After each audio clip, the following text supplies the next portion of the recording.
இன்றைய நாள் இனிமையான நாளாக தொடரட்டும். சிம்மராசி அன்பர்கள் அப்படின்னு சொன்னாலே நேர்மை, உற்சாகம், தன்னலமற்ற தன்மை கொண்டவங்களா நீங்கள் இருப்பீங்க. இப்படிப்பட்ட சிம்மராசி அன்பர்களுக்கு இந்த ஆடி மாதம் எப்படிப்பட்ட ஒரு மாதமாக அமைஞ்சிருக்கு. இந்த ஆடி அமாவாசைக்கு பிறகு உங்களோட வாழ்க்கையில் ஏற்படும் மாற்றங்கள், கிரக நிலை என்ன மாதிரியான தாக்கத்தை கொடுக்கும் அப்படிங்கிற முழுமையான தகவலையுமே உங்களுக்காக நாங்கள் இந்த பதிவில் சொல்லியிருக்கோம். இந்த பதிவு சிம்மராசி அன்பர்கள் நீங்கள் பயன்பெறும் வகையில் இருக்கும். அதனால் ஸ்கிப் பண்ணாமல் முழுமையாக பாருங்கள். நீங்கள் இப்போ தான் ஃபர்ஸ்ட் டைம் நம்மளோட சேனலை பார்க்குறீங்க அப்படின்னா மறக்காமல் நம்மளோட சேனலை சப்ஸ்கிரைப் பண்ணி வச்சுக்கோங்க.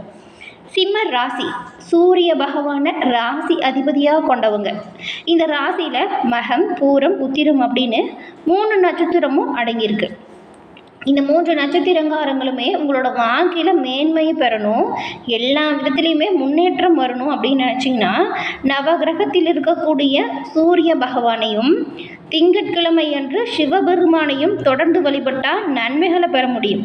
நீங்கள் இப்போ கூட உங்களோட மனதார ஒரு பிரார்த்தனையை நினச்சிக்கிட்டு சிவபெருமானை மனம் உருக வேண்டுங்க. அது மட்டும் இல்லாமல் நம்மளோட கமெண்ட் பாக்ஸ்லேயுமே ஓம் நமச்சிவாயா போற்றி அப்படிங்கிற மந்திரத்தை மறக்காமல் 3 முறை பதிவிடவும் செய்யுங்க. எல்லா விதத்திலையுமே நன்மைகள் பெற்று நலமுடன் வாழ உங்களுக்காக நாங்கள் வாழ்த்துக்களையும் இறைவனிடம் உங்களுக்காக நாங்கள் பிரார்த்தனையும் செஞ்சுக்கிறோம். இந்த திங்கட்கிழமையில் சிவபெருமான் வழிபாட்டை நீங்கள் தொடர்ந்து செஞ்சு பாருங்கள். நீங்கள் நினச்ச நல்ல விஷயம் கூடிய விரைவில் கைகூடும். நிறைய முன்னேற்றம் ஏற்படுவதை கண்கூட காண்பீங்க. சிவபெருமானின் பரிபூரண அருளுமே உங்களுக்கு கிடைக்கும். இந்த விஷயத்தை தவறாமல் செய்யுங்க, நல்லது நடக்கும்.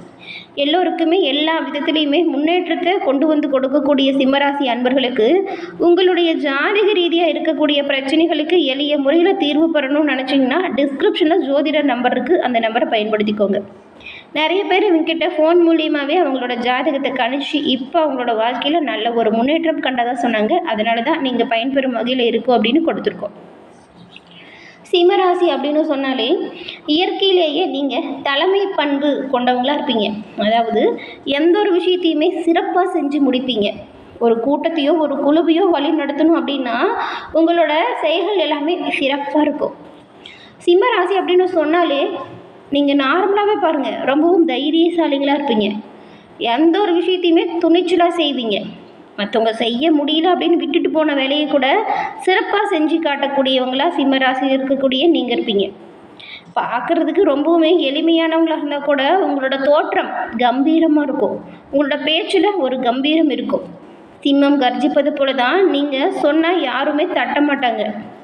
அப்படி நீங்கள் சொன்னதை கேட்கலன்னு வச்சுக்கோங்களேன், கோவப்படவுமே தயங்க மாட்டீங்க. நீங்கள் சொல்கிற சரியான விஷயத்தை சரியான நபர்கள் பின்பற்றலை அப்படின்னா கோபத்தை வெளிக்காட்டுவீங்க.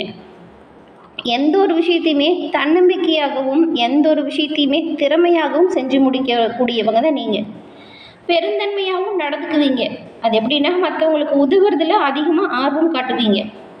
படைப்பாற்றல் உங்ககிட்ட நிறைய இருக்கும். இந்த கலை, எழுத்து இதெல்லாம் ஆர்வம் உங்களுக்கு அதிகமாக இருக்கும். சிம்மராசிக்காரங்க பாருங்கள், எப்பொழுதுமே உற்சாகமாக இருப்பீங்க. மற்றவங்களுக்குமே உற்சாகம் ஊட்டக்கூடிய நபர்களாக நீங்கள் இருப்பீங்க. இந்த சோர்ந்து போய் உக்காந்துக்கிட்டு சுறுசுறுப்பு இல்லாமல் வேலை செய்யாமல் இருக்கிறதெல்லாம் உங்களுக்கு பிடிக்கவே பிடிக்காது. அப்படி இருக்கிற நபர்களையுமே நீங்கள் வெறுப்பீங்க. நேர்மையானவங்களா எந்த ஒரு விஷயத்திலும் நேர்மையாக நடந்துக்கணும், அப்படி தான் எல்லாரும் இருக்கணும் அப்படின்னு நினைப்பீங்க. மற்றவங்களோட நலனில் அக்கறை காட்டுவீங்க. தன்னலமற்ற முறையில் எல்லோருக்குமே உதவக்கூடிய நபர்களாக சிம்மராசி அன்பர்கள் நீங்கள் இருப்பீங்க. இவ்வளவு சிறப்பான குணம் படைச்சிருந்தாலுமே இந்த ஆடி மாதம் எப்படி அமைஞ்சிருக்கு அப்படின்னு தெரிஞ்சுக்கணும் இல்லையா? இந்த குணம் எதுவுமே நீங்கள் மாற்றிக்காதீங்க. நீங்கள் இப்போ எப்படி இருக்கீங்களோ அப்படியே செயல்படுங்க. வரக்கூடிய நன்மை கட்டாயம் நம்மளை வந்து சேரும். இந்த மாதத்தின் கிரக நிலை உங்களுக்கு ஏற்படுத்தும் தாக்கங்கள் குறித்து நாம் இப்போ விரிவாக பார்க்கலாம். சிம்மராசி அன்பர்களை பொறுத்த வரைக்கும் இந்த ஆடி மாதத்தின் கிரக நிலைகளை ஆராய்ச்சி பார்க்கும் பொழுது இந்த மாத தொடக்கத்தில் உங்களோட ராசிநாதன் சூரிய பகவான் வந்துட்டு உங்களுக்கு விரயஸ்தானத்தில் இருக்கிறாரு. இதனால் கொஞ்சம் விரயங்கள் அதிகமாக இருக்கும். ஏற்றமும் இறக்கமும் கலந்த ஒரு சூழ்நிலை இந்த மாதம் உருவாகும். அப்படி இருந்தாலுமே நீங்கள் எதிர்பார்த்த எதிர்பார்ப்புகள் நிறைவேறும். சின்ன சின்ன தடைகள் வந்தாலுமே அதே சாமர்த்தியமாக உடைத்தெறியக்கூடிய ஆற்றல் அதிகரிக்கும். கொடுக்கல் வாங்கல்ல மட்டும் நீங்கள் கொஞ்சம் கவனமாக இருங்க. ஏன்னா ஏதாவது ஏமாற்றங்கள் வரலாம். மிகுந்த கவனம் தேவைப்படக்கூடிய காலகட்டம் தான் இந்த மாதம்.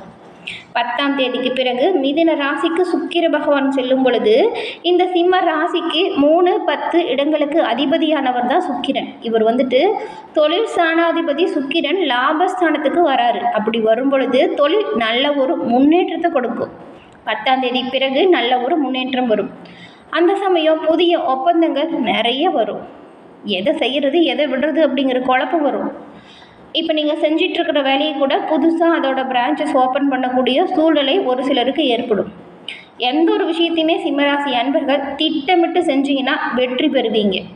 ஏன்னா சுக்கிர பகவானோட சஞ்சாரம் ரொம்பவுமே சாதகமாக உங்களுக்கு இருக்கிறதுனால நன்மைகள் பல வழியிலையுமே நீங்கள் பெற முடியும். திட்டமிட்டு செஞ்சீங்கன்னா சிறப்பான வெற்றி வாய்ப்பை நீங்கள் அடைய முடியும். வெளிநாடு போகணும் அப்படின்னு அதுக்காக முயற்சி செஞ்சவங்களுக்குமே வாய்ப்புகள் கைகூடும்.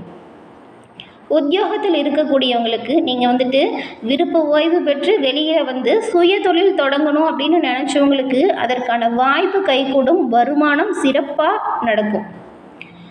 அதுவும் 13ஆம் தேதி கன்னி ராசிக்கு செவ்வாய் போகிறாரு. உங்கள் ராசிக்கு 4, 9 இடங்களுக்கு அதிபதியானவர் தான் இந்த செவ்வாய். இவர் 2ஆம் இடத்துக்கு வரும் பொழுது இனிய பலன்கள் ஏராளமாக கிடைக்கும். குறிப்பாக இடம் பூமி வாங்கக்கூடிய யோகம் வரும். எதிர்கால நலன் கருதி நீங்கள் எடுக்கிற ஒவ்வொரு முயற்சியிலுமே வெற்றி வாய்ப்பு உண்டாகும். பணத்தேவை உடனுக்குடன் பூர்த்தியாகும். பணிபுரியக்கூடிய இடத்துல உங்களோட திறமைக்குரிய அங்கீகாரம் கிடைக்கும். நினச்ச நேரத்தில் சாதிச்சு காட்டுவீங்க. தொழில் வளம் மேலோங்கும். சொத்துக்களால் லாபமும் வரும். என்றைக்கோ குறைந்த விலைக்கு நீங்கள் வாங்கி போட்ட இடம் இப்போ நல்ல விலைக்கு விற்று லாபம் பெறுவீங்க. பழைய நிலத்தை விற்றுட்டு புதிய இடம் வாங்குவீங்க. உங்களுக்கு பிடிச்சமான இடம் அல்லது பிடிச்சமான வீடு கூட வாங்குவீங்க. அந்த யோகம் இருக்குது. 18ஆம் தேதிக்கு பிறகு கடகராசிக்கு புதன் பகவான் வராரு. உங்கள் ராசிக்கு 2, 11ஆம் இடங்களுக்கு அதிபதி தான் இந்த புதன். இவர் விரயஸ்தானத்திற்கு வரும் பொழுது இந்த நேரம் விரயம் கொஞ்சம் கூடுதலாக தான் இருக்கும். நினச்சது ஒன்று நடக்கிறது ஒன்றா இருக்கும். வளர்ச்சி பாதையில் சின்ன சின்ன குறுக்கீடு வரும். அதனால தான் ஃபஸ்ட்டே சொன்னோம், எந்த ஒரு விஷயமா இருந்தாலும் கவனமாக செய்யுங்கன்னு. வருமானம் ஒரு வழியில் வந்தாலுமே திடீர் செலவுகள் ஏற்படும். தடுமாறாமல் கொஞ்சம் கவனமாக இருங்க. வீண் விரயத்திலிருந்து நீங்கள் விடுபடணும் அப்படின்னா நீங்கள் சுப விரயங்களை மேற்கொள்வது நல்லது. அதாவது வீட்டுக்கு தேவையான உயர்ந்த பொருட்களை வாங்கலாம். கட்டின வீட்டை பழுது பார்க்கலாம். பிள்ளைங்களோட கல்யாணத்தை முன்னிட்டு நீங்கள் சீர்வரிசை பொருளையோ ஆடை ஆபரணத்தையோ வாங்கலாம். உத்தியோகத்தில் திடீர் மாற்றங்கள் வரலாம். உங்களுக்கு இடையூறு செஞ்ச மேல் அதிகாரிகள் இடம் மாற்றம் படக்கூடிய வாய்ப்பு கூட இருக்குது. பொது வாழ்க்கையில் உள்ளவங்களுக்கு தடைகள் கொஞ்சம் அதிகரிக்கும். நீங்கள் செய்கிற விஷயத்தில் சில இடையூறு குறுக்கீடு இது எல்லாமே மனக்குழப்பத்தை கொடுக்கும்.